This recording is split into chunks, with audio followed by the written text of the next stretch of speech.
Surat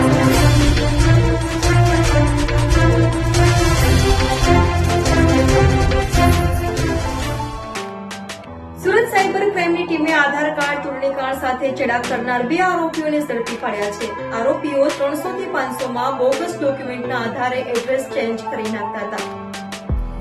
Surat cyber crime સેલની ટીમે આધાર card, ચૂંટણી કાર્ડ સાથે છેડા કરનાર 2 આરોપીઓ ભાવેશ કુમાર મગન ગજેરા અને પ્રતિક ક્રાંતિ કોલડિયાને ઝડપી પાડ્યા હતા. બંને આરોપીઓને વરાછાના રચના સર્કલ પાસે આવેલ ગાયત્રી સોસાયટીમાંથી ઝડપાયા છે.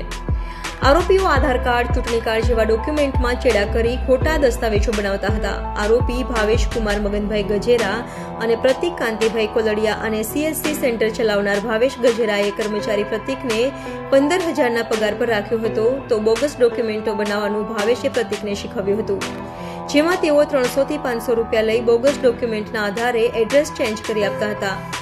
હાલ તો સાયબર ક્રાઇમની ટીમે CSC સેન્ટર ચાલતા આખો રેકેટનો પર્દાફાશ કરી 2 આરોપીને ઝડપી પાડી વધુ તપાસ હાથ ધરી છે.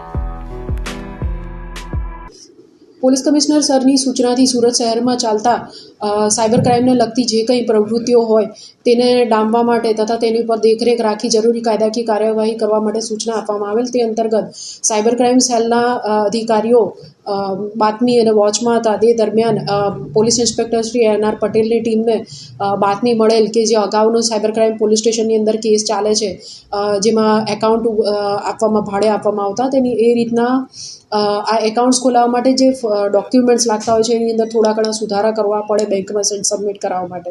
તો એ પ્રકારની જે કામગીરી છે એ વરાછા વિસ્તારમાં રચના સર્કલ પાસે આવેલી ગાયત્રી સોસાયટી પાસે એક સોસાયટીમાં એક ઓફિસ છે ત્યાં ખાતેથી કરવામાં આવે છે.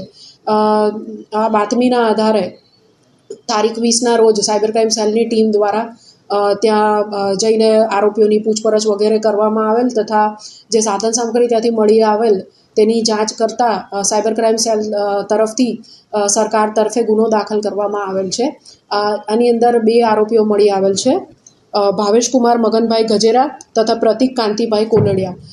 ભાવેશ ગજેરા જે છે એ CSC સેન્ટર ધરાવે છે, જે આધાર કાર્ડની અંદર સુધારો કરવાની કામગીરી કરે છે. એના ઉપરાંત સરકારી કામકાજ જે હોય, કોઈના રેશન કાર્ડ સુધારવા, તે એ જે પ્રકારની કામગીરીઓ એ કરે છે.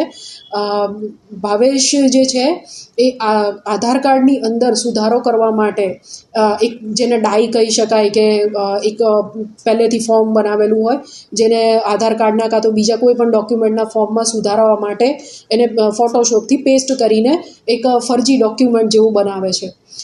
એણે ઘણા ઇલેક્શન કાર્ડ પણ પાસ્ટમાં એ રીતના એડિટ કરીને ફોટોશોપને વિવિધ સોફ્ટવેરનો એ રીતના ઉપયોગ કરીને એ ફરજી ડોક્યુમેન્ટ્સ આ રીતના ઊભા કરે છે, જે ડોક્યુમેન્ટનો ઉપયોગ એ આધાર કાર્ડમાં સરનામું અને વિગતો બીજી સુધારવા માટે કરે છે.